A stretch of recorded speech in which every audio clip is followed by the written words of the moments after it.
kuna mtu alikuwa anatembeanga kwangu nje usiku kitu saa 3 saa 4, na na time wakati yenye sasa gari linaendeshwa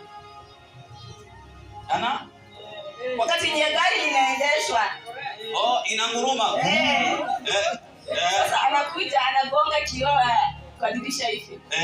Sasa mimi nikasikia mara ya kwanza nikanyamaza. Si kuambia bwanangu. Nikanyamaza tu. Mara ya pili tena nikanyamaza. Sasa ya 4 ndiye akasikia. Nikamwambia sasa wewe ndio unasikia, mimi nisikie kitu kitambo. Kufungua katena dirisha hivi. Mtu ako kwa dirisha. Nikamwambia wenyewe hivi. Mtu ako kwa dirisha. Nikamwambia sasa wewe amka tuende nje. Tulipotoka nje hatu kuona mtu. Na mimi nikashout nikasema tumekujua na nimeshakujua. Kesho yake asubuhi yake jioni yake saa 1 nikaamka nikazunguka nyumba yote nikimwagilia mchanga saa 1 sasa kwa giza. Nikisema wewe hautaikanyaga hapa tena na nimeshakujua. Hautaikanyaga hapa kwangu tena. Pasta ni muda karibu miezi 8 hivi sasa sijaisikia tena. Amen.